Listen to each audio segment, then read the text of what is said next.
গোপাল আর গোপালের গিন্নি কিছুদিনের জন্য বাইরে ভ্রমণ করতে যায়। গোপাল বলে, গিন্নি, কৃষ্ণনগর থেকে ছেড়ে এসে এখন যেন অনেক শান্তিতে একটু ঘুরে বেড়াচ্ছি। গিন্নি বলে, হ্যাঁ, তাও তো ঠিক বলেছ, কিন্তু ওইদিকে যে কি হচ্ছে কি জানি। গোপাল বলে, ওইদিকে মানে? গিন্নি বলে, কৃষ্ণনগরে। তোমার কৃষ্ণনগরে যে কি হচ্ছে কি জানি। গোপাল বলে, ছাড়ো তো গিন্নি, কয়েকদিনের জন্য ঘুরতে এসেছি, একটু মন শান্তি করে তীর্থ করে যাব, বুঝলে। ওদিকে গিন্নি বলে, হ্যাঁ হ্যাঁ, সে তো ঠিক বলেছ, কয়েকদিনের জন্য ঘুরতে এসেছি যখন একটু ভালোভাবেই ঘুরে যাব। ওদিকে গোপালের গিন্নি বলে, তারপর যে আচ্ছা, এবার চলো সরাইখানায় যাই। গোপাল বলে, গিন্নি তুমি যাও, আমি এই প্রাকৃতিক মনোরম দৃশ্য আর এই সুন্দর হাওয়া একটু উপভোগ করি। তারপর গোপালের গিন্নি সরাইখানায় চলে যায়। গোপাল ওই স্নিগ্ধ বাতাসের চোখ বন্ধ করে হাওয়া। হঠাৎ করে এক পণ্ডিত মশাই এসে বলে, আচ্ছা, আপনাকে দেখে মনে হচ্ছে আপনি একটু জ্ঞানী ব্যক্তি মনে হচ্ছে।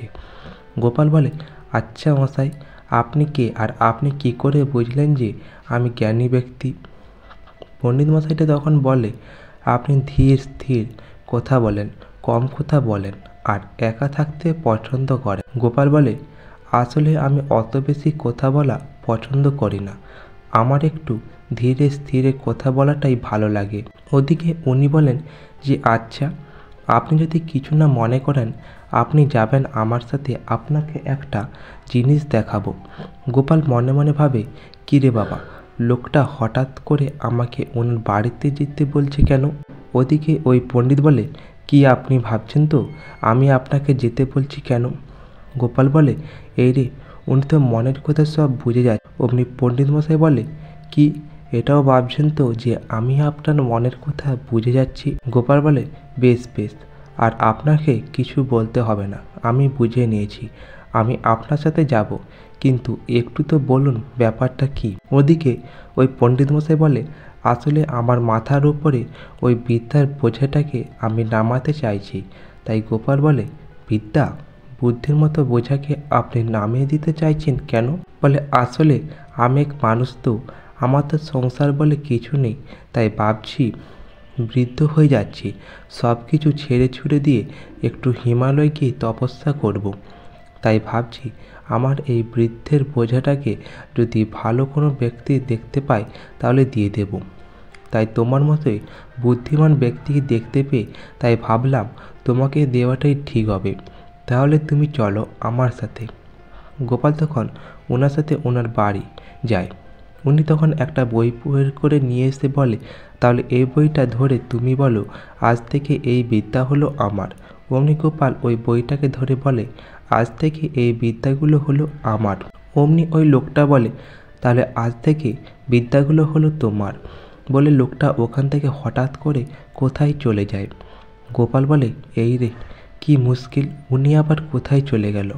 ওদিকে রাজা গোপাল আসছে না, কয়েকদিন ছুটি নিয়েছে দেখে রাজামশাই বলে, মোটেই ভালো লাগে, গোপাল নেই, যেন মনে হচ্ছে রান্নাতে নুন নেই, পায়েসে চিনি নেই। ওদিকে মন্ত্রীমশাই মনে মনে ভাবে, উফ, রাজামশাই শুধু আদিক্ষেতা, গোপাল গোপাল গোপাল ছাড়া কিছুই জানে। এই সুযোগে রাজামশাইকে একটা শাস্তি দিতেই হবে, এমন করে ফন্দি আটকে রাজামশাইকে জব্দ করলেই ভালো হবে। ওদিকে রাজামশাই বারবার বলতে থাকে, গোপাল যে কবে আসবে কে জানে। ওদিকে পণ্ডিত মশাইরা বলে, রাজামশাই, গোপাল এখন গেছে বেড়াতে, এখন ভ্রমণ করুক, তারপর তো আসবে। ওদিকে গোপালের গিন্নি সরাইখানা থেকে বসে বসে ভাবে যে কোথায় গেল রে মানুষটা, এতক্ষণ পর্যন্ত এলো না। তারপর গোপাল এসে উপস্থিত। গোপাল আসতে গোপালের গিন্নি বলে, এ কী গো, তোমাকে যে আমি একবার ওই পুকুর পাড়ে গিয়ে খুঁজে এলাম, তোমাকে তো দেখতে পেলাম না, তুমি কোথায় গেছিলে? ওদিকে গোপাল বলে, এই যে গিন্নি, আমি এই পণ্ডিত মশাই একজন আমাকে এই বইটা দিল আর বলল আমার মধ্যে নাকি দিব্য দৃষ্টি থাকবে। বলে, তাই নাকি গো? বলে, হ্যাঁ গো গিন্নি, দেখো, ওই যে মেয়েটা যেন জলে পড়ে গেল, আবারও বেঁচে গেছে, ওর মা আবার হাত থেকে পড়ে গেল গো গিন্নি। অমনি গোপালের গিন্নি বলে, কি বলছো তুমি, কোন মেয়েটা পড়ে গেল?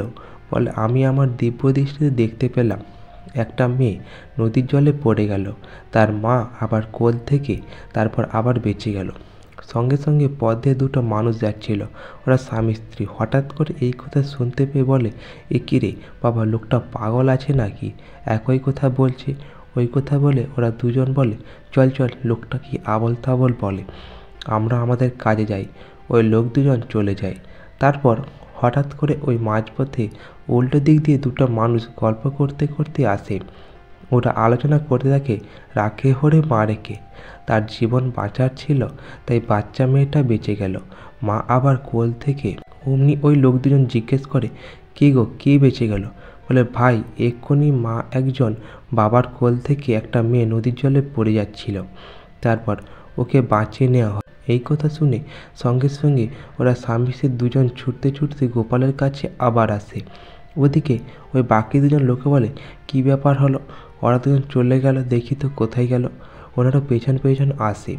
তারপর এসে গোপালের কাছে এসে জিজ্ঞেস করে, বলে, বাবা আপনার তো দিব্য দৃষ্টি দিয়ে আপনি সত্যি কথাই বলেছেন, আপনি বলুন না আমাদের ভবিষ্যতে কী লেখা আছে। গোপাল তখন বলে, আমি দিব্য দৃষ্টিতে দেখলাম তোর মেয়ের বিয়ে সামনে। ওই শুনে অন্যজন না জিজ্ঞেস করে, আমাদের দিব্য দৃষ্টিতে কী আছে বাবা, আপনি বলুন। গোপাল বলে, বলবো, আমাকে এখন তোমরা বিশ্রাম করতে দাও, আমি পরে বলবো। গোপালের গিন্নি বলে, এ কি গো, তুমি কি ঠিক হয়ে গেলে নাকি? সকল এসে তোমাকে কি জিজ্ঞাসা করছে, তুমি কি করে বলতে পারছো এই সমস্ত কথা? বলে, গিন্নি তুমি একটু শান্ত হও, আমি তোমায় পরে বলছি। তারপর ওই লোকজনেরা চলে যায়। গোপাল তার উপর বিশ্রাম নিচ্ছিল। বিশ্রাম নিতে নিতে গোপাল আচমকা আবার উঠে বলে, গিন্নি ওঠো ওঠো, তাড়াতাড়ি করে জিনিসপত্র গোছাও, রাজামশাই মহা বিপদ, আমি যে দিব্য দৃষ্টিতে দেখলাম। এই কথা শুনে গিন্নি বলে, তাই নাকি, তুমি দিব্য দৃষ্টিতে দেখলে রাজার বিপদ? বলে, হ্যাঁ গিন্নি, চলো সমস্ত কিছু গুছিয়ে নাও, আমরা বেরিয়ে পড়ব কাল সকাল হলে। পরদিন সকাল হতে ওদিকে বটাঘটাকে গিয়ে মন্ত্রীমশাই বলে যে, এই বটাঘটা শোন, এই সময় গোপাল নেই, আমরা রাজামশাইকে এমনভাবে জব্দ করব রাজামশাই তাহলে বুঝতে পারবে সবসময় গোপাল গোপাল করা। ওরা বলে, বেশ মন্ত্রীমশাই, তাহলে ভালো করে একটা কল্পনা করুন। হঠাৎ করে এতে গোপাল আবার আচমকা ঘুম থেকে উঠে বলে, গিন্নি আমি আবার এক দিব্য দৃষ্টিতে দেখলাম রাজামশাই মহাবিপদ, ওটা ওখানে ওই যে মন্ত্রীমশাইয়ের সঙ্গে সমস্ত আলোচনা করছি, রাজামশাইয়ের বিপদ ডেকে আনছি। গিন্নি বলে, আমি তো জামা কাপড় সব গুছিয়ে নিয়েছি, কিন্তু বেরোবো কী করে? ওই যে পাড়া গ্রামের লোকজন তো পুরো আমাদের বাড়ির চতুর্দিকে ঘিরে রয়েছে। গোপাল বলে, গিন্নি দাঁড়াও, একটা তো উপায় বের করতেই হবে। তারপর দরজা খুলে বাইরে বেরোতে সকালে বলে, বাবা আপনি আমার ভবিষ্যৎ বলে দেন। ত্রিকা বাবা, কেউ বলে ত্রিকাল্য বাবা, আপনি আমাদের ছেড়ে কোথাও যাবেন না, ত্রিকাল্য বাবা।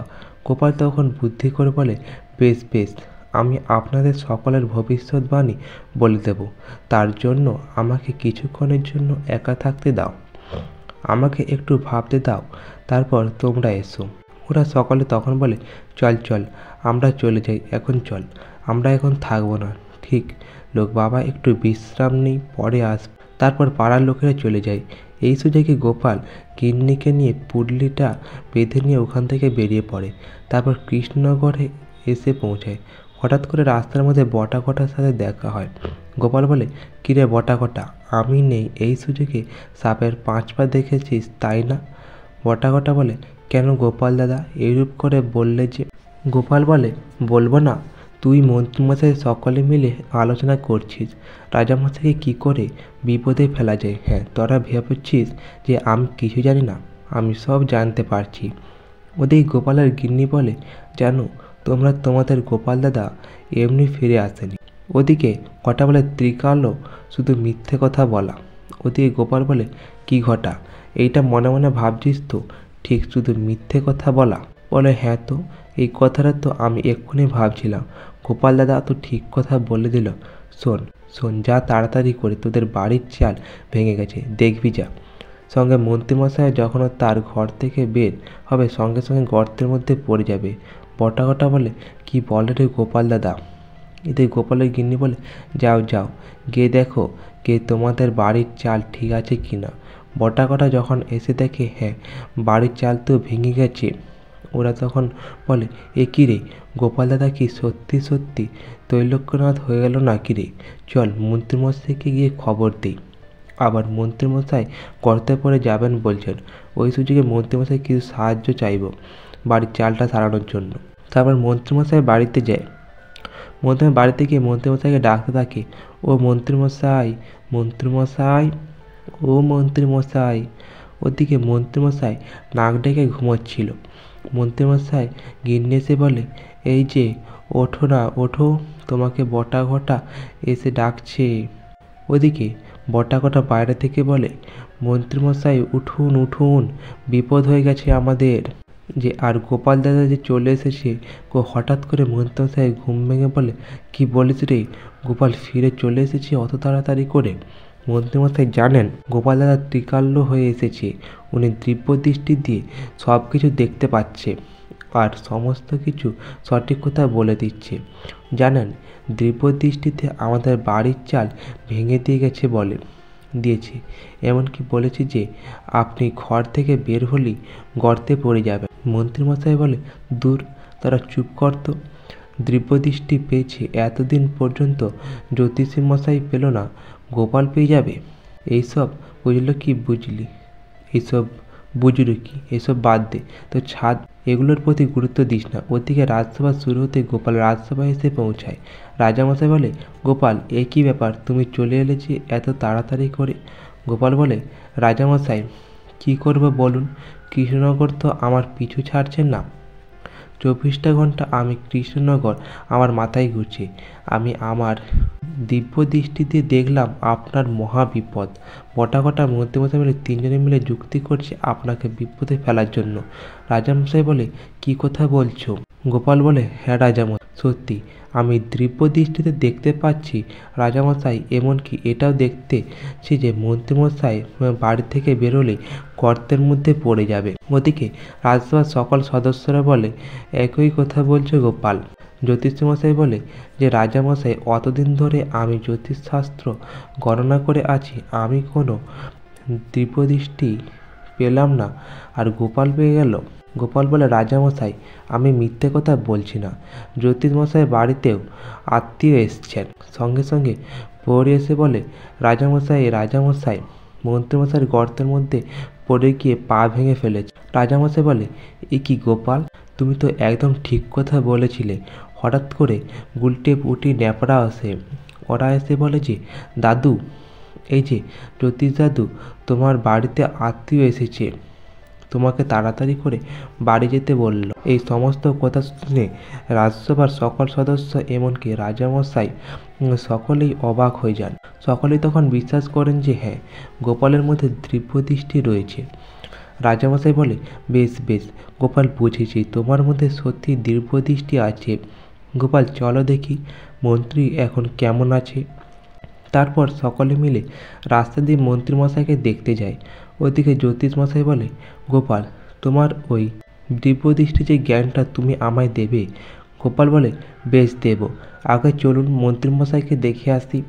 ওদিকে পথে যাওয়ার সময় রাজজ্যোতিষী মনে মনে ভাবে, আমি যদি এই দিব্যদৃষ্টি জ্ঞানটা পেয়ে যাই তাহলে আমি কাউকেই মানব না, আমি হয়ে যাব সেরা। ওদিকে গোপাল মনে মনে ভাবে যে জ্যোতিষী মশাই তো বেশ লোভ, কিছুতেই তো জ্যোতিষ মশাইকে এই দিব্যদৃষ্টি জ্ঞান দেওয়া যেতে পারে না। তারপর রাজামশাই মন্ত্রীমশাইকে দেখতে আসে। মন্ত্রীমশাই ওখানে পায়ের যন্ত্রণা উহাকারে ছটফট করতে থাকে। বলে, ও বাবারে, কি পায়ে ব্যথা, যন্ত্রণা সহ্য করতে পারছি না। কি মুখ রে বাবা, মুখ দিয়ে বলল কামানির মতো বেরিয়ে গেল যেন। ওদিকে মন্ত্রীগিন্নি বলে, দেখলে তো, আমি তোমায় বলেছিলাম না, গোপাল দাদা কথাগুলো ঠিক বলছে। মনে হয় তুমি বিশ্বাসই করলে না, এখন বুঝলে তো তোমার কত কষ্ট হচ্ছে। রাজামশাই বলে, মন্ত্রী, তুমি কি না বটাঘটাকে দিয়ে পরিকল্পনা করেছিলে আমাকে ফাঁসাবে বলে? আজকে বুঝলে তো তোমার কি হাল হলো। আর এইরূপ ধরনের পরিকল্পনা করবে? বটাঘটা বলে, না না রাজামশাই, আমরা আর কোনো পরিকল্পনা করব না। তাহলে তো গোপাল দাদার কাছে ধরা পড়ে যাব। গোপাল বলে, আর করবি তোরা? আর কখনোই করলে আমি আমার দিব্য দৃষ্টিতে সঙ্গে সঙ্গে ধরে ফেলব। ওদিকে রাজজ্যোতিষী বলে, গোপাল, তাহলে তোমার ওই বিদ্যাটা তুমি আমায় দিয়ে দাও। গোপাল বলে, কখনোই না রাজজ্যোতিষী মশাই, আপনার মনের ভেতরে লোভ ভোট, যার দেখব নির্লোভ, যার মধ্যে কোনো লোভ নেই, তাকেই দেব আমার এই দিব্য জ্ঞান। এখন আমার কাছেই থাক। রাজামশাই বলে, হ্যাঁ হ্যাঁ গোপাল, এই জ্ঞান তোমার কাছেই মানাবে, তুমি তোমার কাছেই রাখো। আজ এই পর্যন্ত। গল্পটি ভালো লাগলে অবশ্যই চ্যানেলটি সাবস্ক্রাইব করে দেবেন এরকম আরও কিছু মজার গল্প পাওয়ার জন্য।